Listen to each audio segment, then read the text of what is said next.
পথ নিৰ্মাণৰ সময়ত আপুনি সততেই ৰুলাৰসমূহ দেখিবলৈ পায়। কিন্তু এই ৰুলাৰসমূহ আৱিষ্কাৰৰ কাহিনী জানেনে?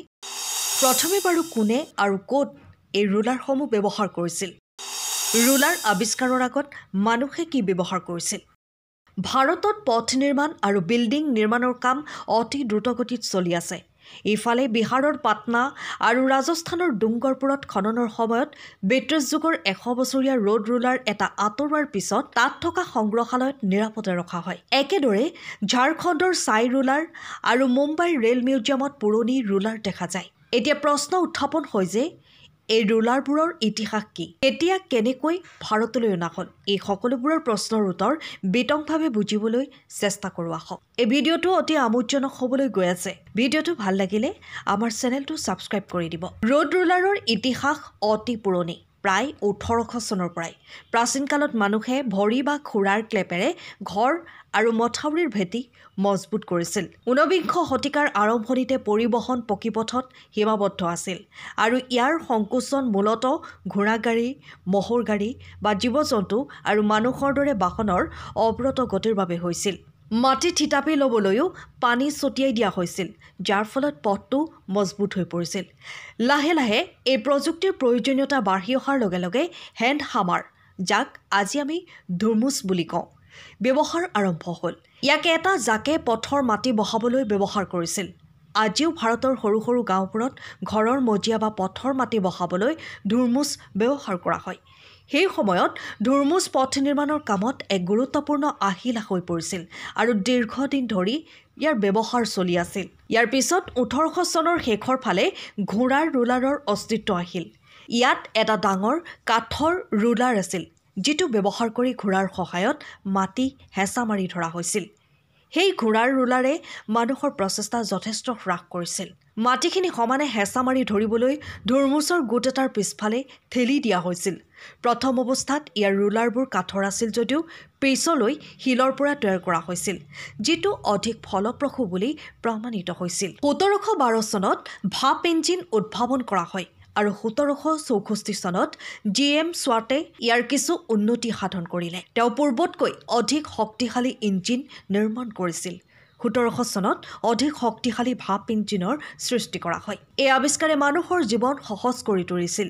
ভাপ ইঞ্জিন চালিত বাহন নিৰ্মাণৰ কাম আৰম্ভ হয় আৰু 1802 চনত বিশ্বৰ প্ৰথমখন ৰেলৰ পৰীক্ষাও কৰা হয়। যেতিয়া এনে শক্তিশালী ইঞ্জিন নিৰ্মাণ কৰা হৈছিল, তেতিয়া ৰুলাৰ নিৰ্মাণৰ কামো পিছ পৰি নাথাকিল।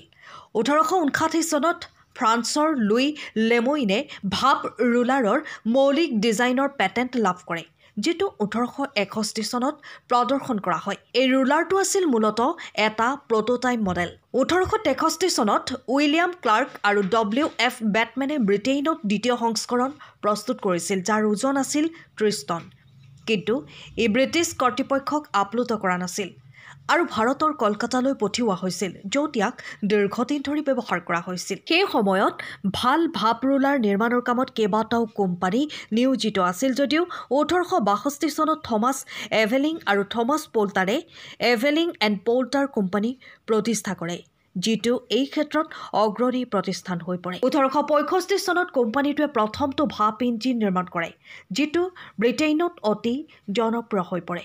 1866 চনত কোম্পানীটোৱে এটা প্ৰটোটাইপ ৰুলাৰ নিৰ্মাণ কৰে, যাক স্থানীয় বাতৰি কাকতসমূহে বিখ্যাতভাৱে বিশ্বৰ প্ৰথম ভাপ ৰুলাৰ বুলি অভিহিত কৰে। 1867 চনত কোম্পানীটোৱে ইয়াৰ ৰুলাৰৰ পেটেণ্ট লাভ কৰি ইয়াৰ গণ উৎপাদন আৰম্ভ কৰে।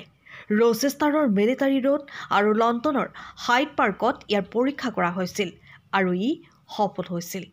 কোম্পানীটো ইমানেই জনপ্ৰিয় হৈ পৰিল যে কম সময়ৰ ভিতৰতে সমগ্ৰ বিশ্বতে ইয়াৰ ৰুলাৰৰ চাহিদা বৃদ্ধি পালে আৰু ইয়াক ফ্ৰান্স, ভাৰত, আমেৰিকা আৰু অন্যান্য দেশলৈ ৰপ্তানি কৰিবলৈ আৰম্ভ কৰিলে। ভাপ ৰুলাৰৰ কাৰ্যকলাপৰ কথা ক'বলৈ গ'লে ইয়াত জুই জ্বলাই ভাপ সৃষ্টি হৈছিল। যেতিয়া বাষ্পৰ চাপ এটা নিৰ্দিষ্ট মাত্ৰাত উপনীত হয়, তেতিয়া লিভাৰৰ সহায়ত ৰুলাৰটো চলোৱা হৈছিল। ইয়াৰ ষ্টিয়াৰিঙৰ বাবে চেইন ব্যৱহাৰ কৰা হৈছিল, যিটো সন্মুখৰ চকাৰ সৈতে সংযুক্ত আছিল আগৰ দিনত পাতল পাইপৰ পৰা ভাপ ওলোৱা শব্দক হিং হিচাপে ব্যৱহাৰ কৰা হৈছিল।